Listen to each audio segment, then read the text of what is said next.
통계청이 밝힌 바에 의하면 2023년도에 이제 이혼한 건수가 92,000건 좀 된대요. 92,000건 되는데 그 이혼 사유 중에 가장 많은 게 뭐냐면 성격 차이래요. 성격 차이.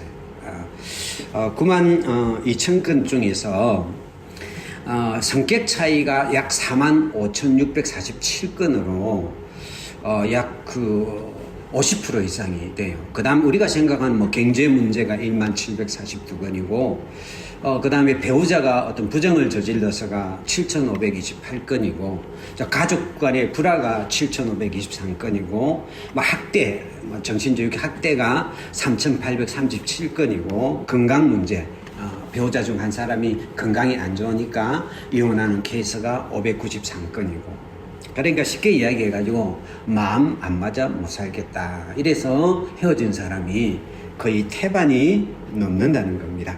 그만큼 부부가 서로 만난다는 것은 뭐 사랑하고 어떤 평생을 같이 하려고 해서 만난 건데, 또 이혼이 이런 게 쉬운 게 아니잖아요. 근데 성격 차이로 헤어졌다는 건 그만큼 마음이 맞지 않는 사람하고 같이 사는 게 쉽지 않다는 이야기입니다.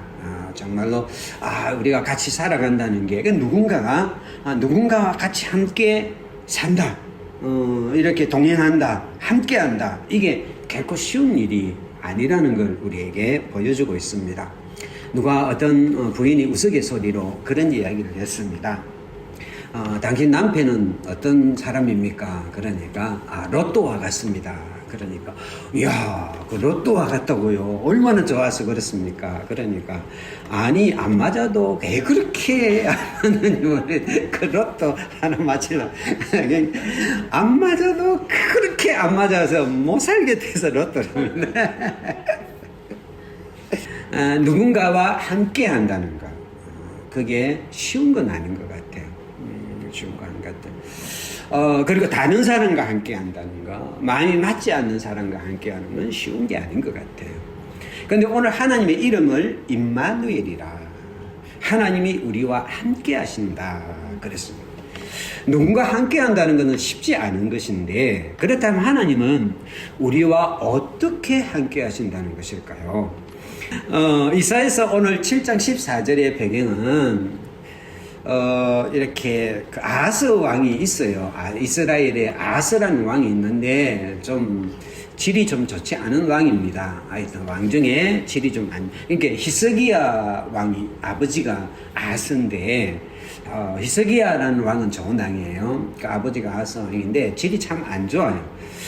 그런데 이제 그 당시에 북이스라엘과 남유다가 서로 우리 남북 관계처럼 서로 이제 대치하는 상황인데, 이 북이스라엘이 아람이라는 나라와 연합을 형성돼가지고 막 그렇게 남유다를 이제 치려고 하는 상황이 된 거예요. 그러니까 백성들이 막 두려워하고, 막 우리가 북한 내려오면 막 어떻게 하냐, 막 이런 것처럼 막 굉장히 하니까 이사야가 하나님이 급히 지금 아하스를 찾아가가지고 이야기를 하라. 그러니까 이제 이사야가 아하스를 만났어요. 만나가지고 하나님 앞에 하나님을 의지하고 이럴 때일수록 하나님 앞에 표적을 구하십시오 하고 이제 이야기하니까, 이제 여기 이제 그 대답이에요.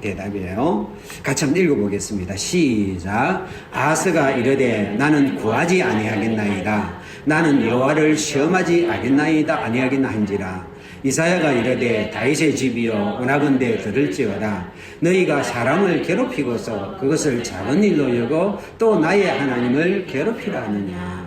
이게 말은 번지르예요. 나 하나님께 시험하지 않게. 이 말은 뭐냐면 아하스가 믿음이 있어 그런 게 아니고 하나님 앞에 의지하기가 싫은 거예요. 저는 하나님보다는 지금 저 멀리 아수르라는 신흥국가가 일어나는데, 어떤 신흥국가에다 우리가 쉽게 하면 어려우면 우리가 하나님께 기도합시다. 지금 기도할 때나 우리가 빨리 미국에다가 아니면 중국에다가 우리가 아는 그 유력한 나라에다가 SOS를 쳐가지고 그 나라 마음 들게 해가지고 외교적으로 해가지고 막 이렇게 해야지. 지금 뭐 기도해야 될 때입니까? 뭐 같은 이야기인 거예요. 그러니까 그게 안 하겠습니다. 그러니까 막 이사야가 화가 난 거예요. 너 하나님을 떠나가지고 하나님을 의지하지 않고 너 방법대로 해가지고 얼마나 이 나라를 괴롭히고 있느냐. 얼마나 백성을 괴롭히고 있느냐. 얼마나 더 괴롭게 하겠느냐. 그러면서 나의 하나님을 처음에는 너의 하나님이라고 했는데 나의 하나님을 언제까지 괴롭히겠느냐 하면서 벌컥 화를 냈어요. 그럼에도 불구하고 오늘 본문을 이제 14절의 말씀을 하는 거예요. 같이 한번 읽겠습니다. 시작. 그러므로 주께서 친히 징조를 너에게 주실 것이라. 보라, 자녀가 잉태하여 아들을 낳을 것이요 그의 이름을 임마누엘이라 하리라. 야, 너 하나님 의지하지 않고 네 표적을 안 구해도 그러나 너는 네 방법대로 해라. 그러나 하나님은 우리에게 표적을 줄 거다. 친히 표적을 줄 거다. 그 친히 준 표적이 뭐냐? 처녀가 잉태하여 아들을 낳는데 그 아들의 이름이 임마누엘, 하나님이 우리와 함께하는 것이다. 다시 말해서 하나님이 우리 여러분의 상황과 관계없이 그 아들이 처녀가 잉태하여 아들을 낳아서 우리를 찾아올 것인데 그가 임마누엘이라는 거죠. 이게 뭡니까? 마태복음 1장 21절에 인용이 돼가지고 그것이 바로 예수님이 우리에게 임하는 것에 대한 예언이 된 거죠. 할렐루야. 하나님은 우리 인생을 찾아봐서 우리에게 임마누엘, 우리와 함께 하시는 하나님이 되는 줄 믿습니다. 그러면 하나님은 어떻게 우리와 함께 하시느냐? 요 구절을 가지고 제가 한 3가지 정도의 은혜를 제가 깨달았어요. 첫 번째가 뭐냐면 함께 할 수 없는 인생과 함께 하시는 하나님이 임마누엘 하나님이라는 거예요. 아까 이야기한 것처럼 이 아사라는 왕은 아주 좀 독한 왕이에요. 우습긴 왕인데 어느 정도 하느냐 하면 이게 말을 안 들을 뿐만 아니라 이제 나중에 이제 그 아수르라는 나라로 이제 뭐 도움을 구하러 가요. 막 종이랑 갖고 갔는데 가가지고 가만히 보니까 거기 그 아수르 신을 시키는 신당이 있어요. 신당. 그걸 가만히 보고 그걸 뺏겨. 그걸 뺏겨가지고 뭐 그걸 자기 나라에 도입을 해요. 유다 나라에 그 아수르의 신당을 그대로 자기 나라에 도입을 해가지고 그리고 뭐 자기 아수르가 시킨 것도 아닌데 야 우리도 아수르가 섬기는 저 신을 섬기면 자 우리나라도 아수르처럼 강해지는 거다 이래가지고 그 아수르 신당을 지어놔놓고 아수르 신을 갖고 와고 제사를 지내. 그 제사가 어떤 제사냐면 아들을 죽여서 불태우는 제사가 있어요. 그 제사를 드려요. 하나님이 보실 때 얼마나 악한, 하나님이 바라볼 때 이게 뭐 상종 못할 인간이거든요. 이런 인간은 가만히 봐도 상종을 못한 인간인데 그런데 하나님께서 그런 아스에게 그런 이스라엘 백성에게 그런 우리 인생을 향해서 뭐라고 말하느냐 하면 임마누엘 하나님이라고 말해요. 그런 인생에게 함께하는 하나님, 다시 말해서 함께할 수 없는 우리 인생에게 임마누엘로 함께하는 우리 하나님이신 줄 믿습니다. 이 세상에 제일 고통스럽고 힘든 일이 마음 맞지 않는 사람과 함께 하는 거예요. 여러분이 열차를 타고 왔는데 옆자리에 누가 앉느냐 굉장히 중요하거든요. 앉는데 여기는 서울에서 부산까지 한 2시간 정도 걸리는데 그 직장에서 날마다 나를 괴롭히고 막 잔소리하고 그냥 막 하는 사람이 내 옆에 앉았다고. 그럼 그 2시간이 지옥이에요, 지옥. 얼마나 힘든지 몰라요. 숨도 제대로 못 쉬고 막 갑갑하고 답답해요. 이 세상이 제일 힘든 게 뭐냐면 나하고 안 맞고 내하고 너무나 힘들고 같이 말 섞기도 힘들고 말하고도 힘든 그 사람하고 반대로 세상이 가장 행복한 건 뭐냐면 마음도 맞고 말도 맞고 죽도 잘 맞고 그냥 얘기를 하면 뭐 시간 가는 줄 모르고 막 이런 사람과 같이 있으면 그 너무 행복. 하나님이 나와 함께한다. 하나님이 우리와 함께한다. 가만히 우리의 모습을 보면 우리 안에 아스의 모습이 많거든요. 뭐 세상이 나를 유혹해갖고 넘어간다고 하지만은 내가 좋아가지고 내가 하나님이 내게 한량없는 은혜를 베풀어 줬는데도 불구하고 내 즐거움과 내 이익 때문에 그냥 세상 추구하고 세상 따라가고 뭐 그냥 하나님 때 던져놓고 가는 게 우리거든요.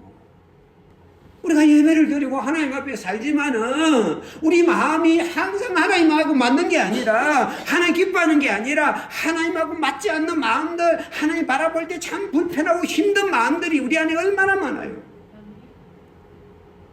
야, 내가 하나님이라면 나하고 같이 못 살아요. 그런데 하나님이 나와 함께 하신다. 임마누엘 하십니다.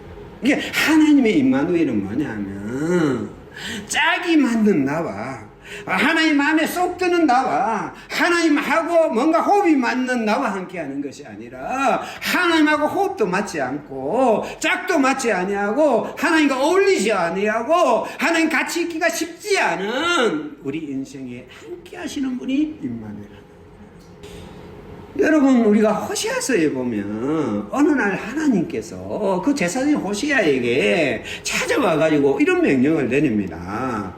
야, 너 이렇게 엄난한 여인, 마음이 엄난한 여인 고메라고 가서 결혼을 해라 그럽니다. 가서 그냥 불쌍히 여기라 이런 말이 아니라 가서 기도해주라 이런 말이 아니라 결혼을 하라, 사랑하라는 거예요. 가족이 되라는 거예요. 한 마음이 되라는 거예요. 이 호시아가, 이 거룩한 호시아가 이게 힘들지 않겠어요? 이 생각이 다르고 가치가 다르잖아요. 호시아는 하나님 바라보고 신앙생활하고 성경 이야기하고 맨날 이런 이야기하는 사람이고, 고멜은 뭐냐면 남자 이야기하고 어떻게 하면 쾌락을 들게 이런 이야기하는 사람을 결혼을 하라는 거예요. 아, 얼굴 한번 쳐다보고 야, 예배 좀 드리게 만들어라, 가가지고 좀 설교 한 판 해라 이러면 쉽죠. 근데 결혼을 하라. 그래가지고 결혼을 했어요. 호세아가 결혼을 했어요. 그래가 아들 하나 낳았어요. 딸도 하나 낳았어요. 야, 그 호세아 대단합니다. 대단해. 어찌 그렇게 살았어요. 그런데 재벌에서 개 준다고, 개 못 준다고. 이게 생각이 이게 답답한 거예요. 고멜이 호세아하고 사는 게 답답한 거예요. 막 생각도 안 맞고 막 옛날에 막 이게 아니라. 그래가 어느 날 아들 딸 그대로 버려두고 도망을 가버려요. 그래가 옛날 생활로 돌아가 버리고, 그래가지고 또 그는 하는 거예요. 그리고 호시아 입장에서는 잘 됐다 할까, 네. 어떻게 됐든, 아이고, 하나님 도망갔어요. 안 되는데, 저는 해방입니다. 자유입니다. 저는 그냥 내 아들, 딸 잘 키우면서 잘 살겠습니다. 뭐 이렇게 생각할 거 아니에요. 그런데 하나님이 또 뭐라고 이야기하느냐 하면, 같이 읽겠습니다. 시작. 여호와께서 내게 이르시되 이스라엘 자손이 다른 신을 섬기고 금포도 과자를 즐길지라도 여호와가 그들을 사랑하노니 너는 또 가서 타인의 사랑을 받아 음녀가 된 그 여자를 사랑하라 해요. 그러니까 너는 또 가서 타인의 사랑을 받아 음녀가 된 그 여자를 뭐라고요? 데려와라가 아니고 사랑하라 그래요. 그리고 그래서 이렇게 값을 주고 그 여인을 사서 다시 아내로 삼으라고. 그 아내로 삼는데 그냥 아내로 삼는 것이 아니라 사랑하는 아내로 삼으라는 거예요. 그 이유를 여기에 밝혀놓고 있어요. 그 이유가 뭐라고요? 이스라엘 자손이 다른 신을 섬기고, 이 금포도는 뭐냐? 우상제물이에요. 금포도와 카자를 즐길지라도 그들이 우상을 섬기게 나는 여전히 그들을 사랑하나니. 도저히 사랑할 수 없는 이스라엘을, 도저히 함께할 수 없는 이스라엘을 내가 사랑하나니 너도 내 마음을 좀 한번 느껴봐라. 너의 마음을 느껴보고 그걸 좀 메시지를 한번 전해봐라. 그래서 네가 한번 그 고멜을 사랑해봐라. 데려와 다시 아내로 삼아봐라. 내가 너희를 사랑하는 것이, 함께하는 것이 어떤 마음인지 한번 그런 생각을 해본 적이 있는지 모르겠습니다. 하나님이 나와 함께하는 게 어떤 마음인지, 임마누엘로 하나님이 나와 함께하는 것이 어떤 마음과 어떤 생각을 가지고 나를 떠나지 아니하고 나와 함께하는지, 내가 예배드릴 때 마음은 기쁘시겠죠. 주님을 사랑할 때, 찬양할 때, 예배드릴 때, 기도할 때, 주님 바라볼 때는 주님 기쁘겠지만은 대부분의 우리 마음에 일어나는 생각과 우리의 행동들과 우리의 가치와 우리의 방향들을 우리가 생각해 보면 다른 사람은 몰라도 나는 알잖아요. 나는 자기 자신을 알잖아요. 그런 내 입장에서 하나님이 나와 동행할 때 하나님의 마음은 어떨까? 그럼에도 하나님이 임마누엘 아기로 찾아오셔서 나의 하나님이 되어주셔서 나와 동행하여 주시고 나와 함께 한다는 것이 얼마나 큰 은혜인지. 아까 이야기했잖아요. 이혼 사유의 태반이 성격 차이라고요. 하나님이 나와 다른 성격을 따지기 시작하면, 하나님이 나와 당신과 다른 것을 따지기를 시작하면 견딜 수 있는 인생이 어디 있겠습니까? 여러분, 요한복음 1장 11절에 보면 같이 읽겠습니다. 시작. 자기 땅에 오매 자기 백성들이 영접하지 아니하였으나 예수님께서 아기로 왔는데 그 백성들이 예수님 어서 오시옵소서 환영하고 영접하는 것이 아니라 영접하지 않고 거절했다. 그럼에도 임마누엘로 오신 분이 예수님이에요. 너는 나를 싫어해도 나는 너와 함께 하겠다. 너는 나를 알지 못하고 너는 나를 거절할지라도 나는 너와 함께 하겠다면서 내 인생의 마음의 문을 두드리고 내 인생을 찾아오셔서 내 인생 가운데 함께 걸어가시는 분이 임마누엘 하나님. 할렐루야. 저는요 어릴 때 불교를 참 좋아했어요. 성격이 저하고 좀 맞는 것 같아요. 아주 어린 나이에 불교 서적을 많이 탐독을 하고, 그래서 막 그 무, 공, 사상 뭐 이런 거 하여튼 그런 걸 많이 좋아했습니다. 많이 산속에 가서 막 이런 거 좋아하고 막 이런 참선 같은 거 그게 마음에 맞아요. 맞더라고요. 그래서 기독교를 참 싫어했어요. 그래가지고 막 하면 기독교인을 보면 괜히 찾아가서 시비 걸고요. 이게 시비를 걸어도 그냥 이렇게 거는 게 아니고 참 제가 지금 돌아봐도 참 싫은 사람이에요.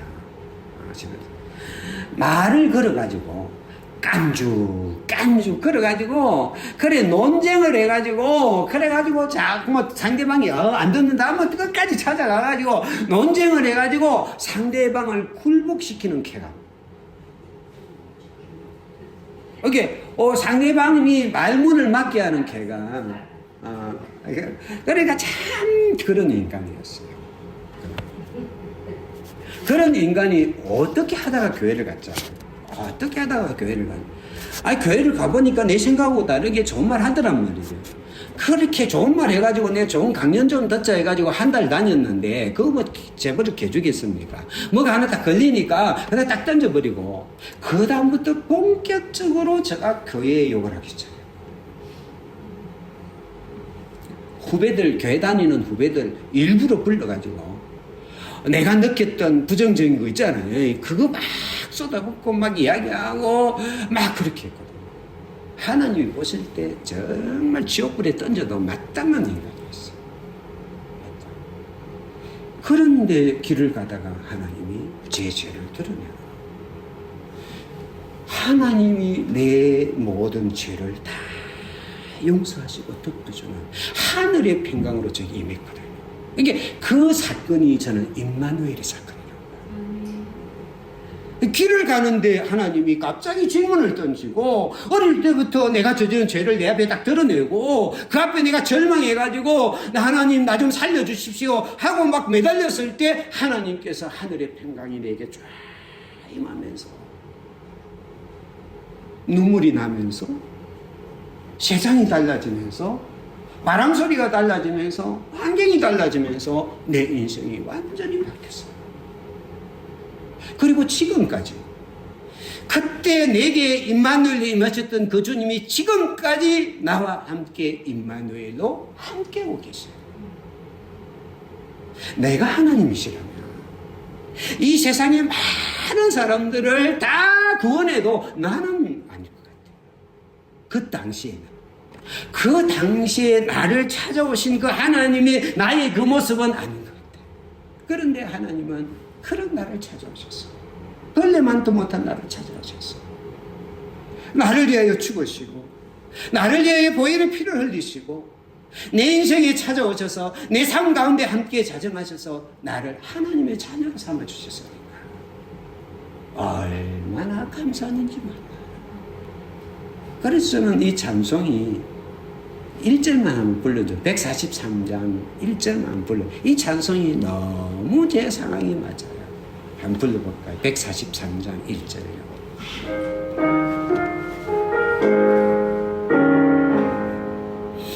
웬말인가 날 위하여 주 돌아가셨나. 입을 내가 끝날 위에 그네 받으셨나. 한 번 더. 웬말인가 날 위하여 주 돌아가셨나. 입을 내가 끝날 위에 그네 받으셨나.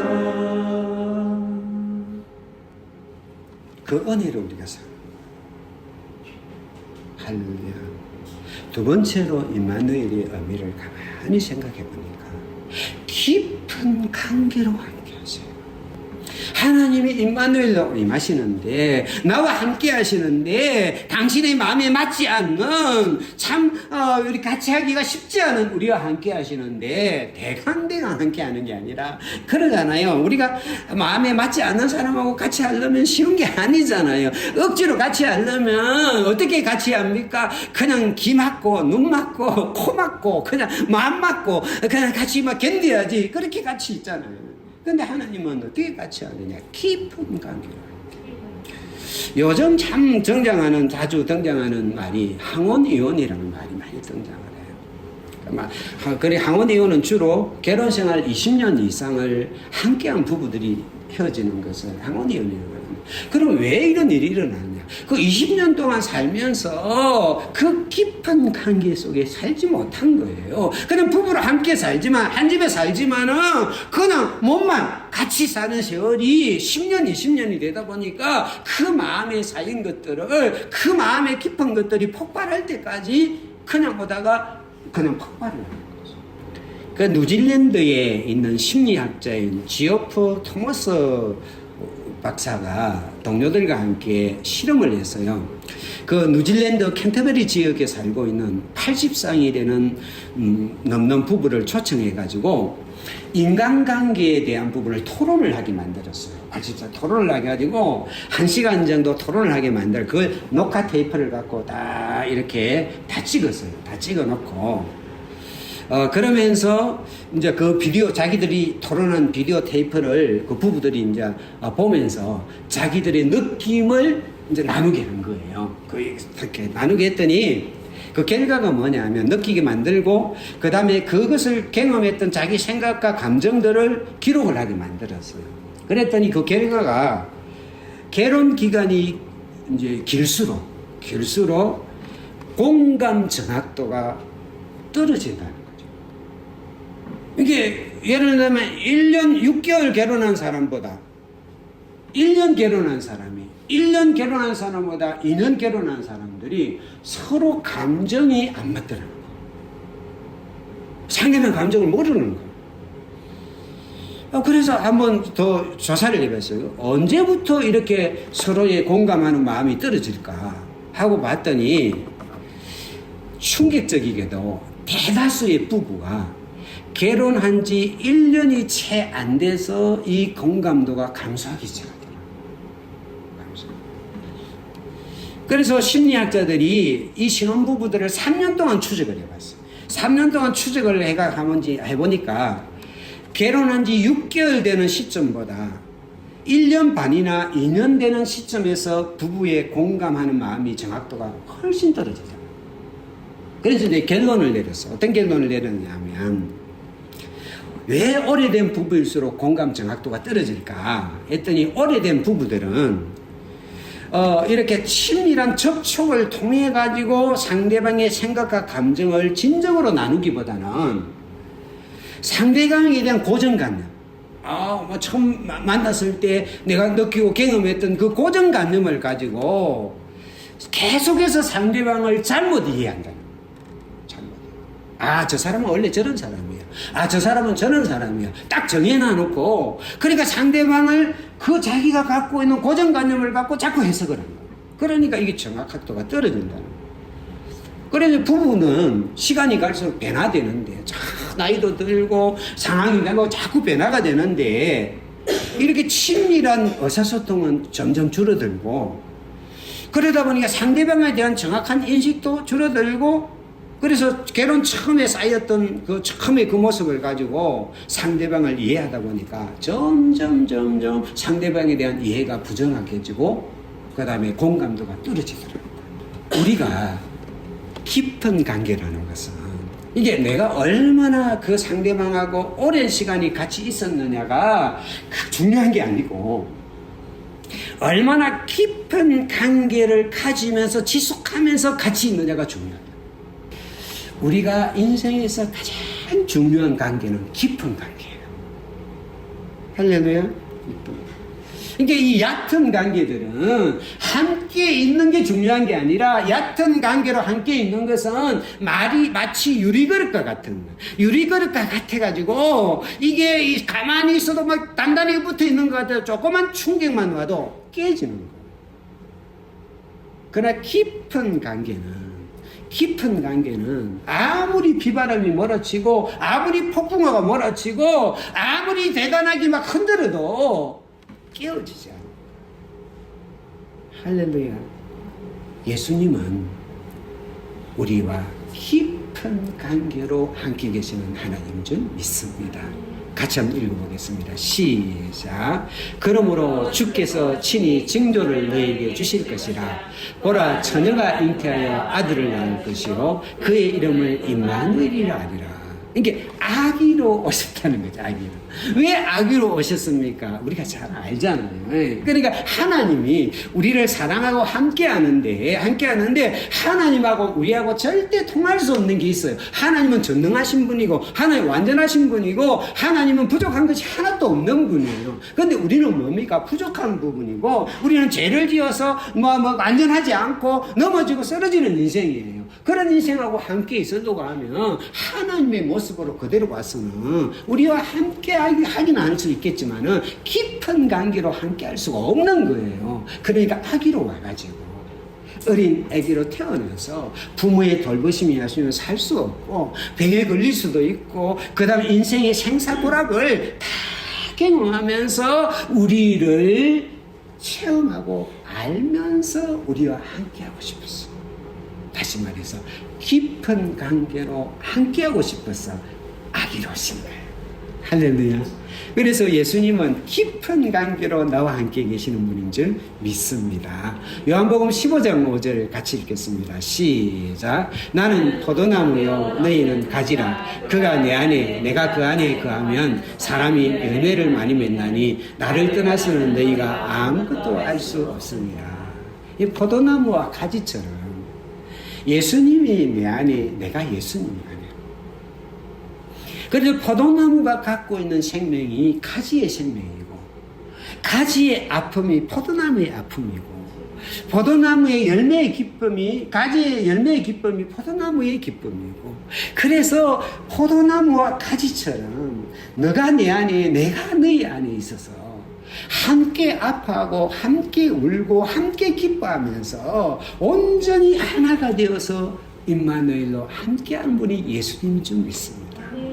그래서 주님은 오늘도 내 안에 계시고 내가 주님 안에 있어서 내가 아프면 주님도 같이 아프고 내가 울면 주님도 같이 울고 내가 기쁘면 주님도 같이 기쁘고 내가 웃으면 주님도 같이 웃으면서 내가 우울하면 주님도 같이 우울하고 내가 속상하면 주님도 같이 속상하면서 임마누엘로 나와 함께 계시다. 우리가 그런 말 하잖아요. 주님 내 마음 모르시죠? 그 주님을 몰라서 그래요. 주님 내 마음 알아요. 주님 내 사정 왜 몰라줘요? 알아요. 어떻게 압니까? 우리 주님 십자가 졌잖아요. 십자가 우리 알잖아요. 가장 고통스럽고 가장 아프고 가장 수치스럽고 가장 멸시받고 가장 버림받은 장소잖아요. 왜 그렇습니까? 우리가 누릴 수 있는 버림받은 거, 고통, 절망, 죽음, 아픔, 소외의 모든 것을 주님께서 공감하려고, 같이 느끼려고, 같이 알려고 주님은 십자가에서 마지막 숨이 끊어지는 순간까지 내가 누릴 수 있는 모든 외로움을, 내가 당할 수 있는 모든 고통을, 내가 누릴 수 있는 인생을 걸어갈 수 있는 모든 수치와 멸시를 주님께서 십자가에 다 감당하셨죠. 이게 우리가 외로울 때가 있잖아요. 너무너무 외로워가지고 나밖에 없는 것 같아가지고 주님 나 외로워 죽겠습니다. 그때 주님 십자가에서 말하는 거예요. 나도 십자가에서 외로웠단다. 그건 네 마음 알아. 질병에 걸렸든지 몸이 아파가 죽을 것 같이 아파요. 우리 권사님 지금 다리가 저리고 아파가지고 너무 힘들다고 진통제도 안 하면 힘들다고 그러는데 그거 아프면 반중에 빨리빨리 일어난다고 그래요. 아프잖아요. 그건 아파 죽을 것 같아요. 그때 주님은 말합니다. 내가 십자가에 못이 박히고 찔릴 때 나도 그렇게 아팠다. 우리 인생에서 아무리 극한, 아무도 이해할 수 없는 고통과 외로움과 아픔과 절망이 있을지라도 우리 주님은 그곳에 함께 할 수 있는 것은 주님이 십자가를 통해서 그 모든 고통과 절망과 외로움을 다 경험해 보셨기 때문에, 다 하셨기 때문에, 아들아, 네 아픔을 안다, 내 외로움을 안다, 내 고통을 안다, 내 절망을 안다, 내 멸시와 정말 부끄러움과 그 모든 걸 내가 다 안다 하면서 우리와 함께 계십니다. 그 절대 주님은 나를 홀로 버려두지 않아요. 어떤 절망 속에서도, 어떤 외로움 속에서도, 어떤 고통과 아픔 속에서 주님은 절대 나를 혼자 버려두지 않아요. 같이 계세요. 할렐루야. 그리고 마지막으로 변함없이 끝까지 함께 하십니다. 할렐루야. 요한복음 13장 1절 같이 읽겠습니다. 시작. 유월절 전에 예수께서 자기가 세상을 떠나 아버지께로 돌아가실 때가 이런 줄 아시고 세상에 있는 자기 사람들을 사랑하시되 끝까지 사랑하십니다. 끝까지 사랑하십니다. 이 사람들 중에는 누가 있나? 가룟 유다가 있거든요. 지금 13장에 이야기할 때는 이 가룟 유다도 있는데 끝까지 사랑을 하는데 가룟 유다를 사랑해 얼마나 사랑하는지 보죠. 여러분 가룟 유다가 예수님 팔라고 막 이미 약속을 하고 앉아있잖아요. 앉아있죠. 그때 그 마지막 최후 만찬 때 예수님이 그 가룟 유다도 있는 자리에 이런 이야기를 합니다. 같이 읽겠습니다. 시작. 그러나 보라 나를 파는 자의 손이 나와 함께 상위에 있도다. 인자는 이미 작정된 대로 가거니와 그를 파는 그 사람에게는 화가 있으리이다 하십니다. 저는 여기서 나를 파는 너 화가 있다 이렇게 느껴지는 게 아니라 마지막까지 기다리는, 그러니까 주님을 팔려고 약속까지 해놔놓고 마지막 이제 나가려고 하는 그 가룟 유다를 향해서도 그 마지막까지도 그가 포기하기를 바라고 돌아오기를 바라는 그 주님의 그 마음이 느껴졌어요. 파는 자가 함께 있다. 찌르는 말이잖아요. 야, 나는 작정대로 가지만은, 나를 파는 것은 화가 있다. 너 왜 하의 길을 가려고 하느냐? 너 왜 정말, 나는 아버지 뜻대로 가지만은, 너 그 길을 가면 너 죽어. 너 하나님의 진노가 있는 거야. 너 왜 그 길을 가려고 하느냐? 하는 말리시는 주님의 마음이 느껴져요. 가룟 유다까지 포기할 수 없는, 끝까지 사랑하시는 주님의 마음이 느껴져요. 그런데 그걸 뿌리치고 가룟 유다가 떠나갔죠. 그때 주님의 마음이 얼마나 아팠어요. 너 이놈 이게 아니었을 거야. 너 왜 그 하의 길을 가느냐? 너 왜 저주의 길을 가느냐? 내가 왜 그 길을 가야 되느냐? 얼마나 마음이 아팠어. 그래서 주님은 이런 이야기를 합니다. 같이 읽겠습니다. 시작. 너희 중에 어떤 사람이 양 100마리가 있는데 그 중에 하나를 잃으면 99마리를 들여두고 그 잃은 것을 찾아내기까지 찾아다니지 않아요. 그 잃은 양은 좀 목자를 따라오면 되는데 지가 다른 거 보려고 목자를 안 보고 다른 거 보다가 길을 잃었단 말이죠. 목자는 앞장서서 그 양들을 앞에 인도를 해 가야 되거든요. 가야 되는데 쥐가 길을 잃고 잃어버렸단 말이에요. 그런데 그 목자는 99마리를 왜 들여두고 그 양을 찾습니까? 그 양이 목자와 함께 있는 잃어버린 양을 어떻게든 찾아서 목자와 같이 있게 해주십니다. 언제까지요? 찾을 때까지 찾아서 그 잃어버린 양을 어깨에 메고 기쁨으로 돌아와서 함께 하시는 사랑이 예수님의 사랑이에요. 여러분, 우리 주님의 임마누엘의 주님은 우리가 이런 양처럼 주님을 외면하고 떠나간다고 우리를 버리시는 분이 아니에요. 어떤 분이 그런 이야기를 했어요. 청년 때 주님을 열심히 믿다가 교회에 큰 시험이 와가지고 교회에 큰 어려움이 와가지고 너무 낙심을 해가지고 신앙생활을 떠났대요. 주님을 떠나고 막 교회도 다 떠나버리고 세상에서 어랑방탕하게 막 살다가 한 20년을 그렇게 살다가 그냥 세상에 이렇게 깨지고 저렇게 깨져가지고 나중에 이제 두 손 들고 주님께로 와서 이제 목회자의 길을 이제 가게 되었는데 그때 자기가 깨달았던 게 뭐냐면 한 번도 주님이 자기를 떠난 적이 없단 말이에요.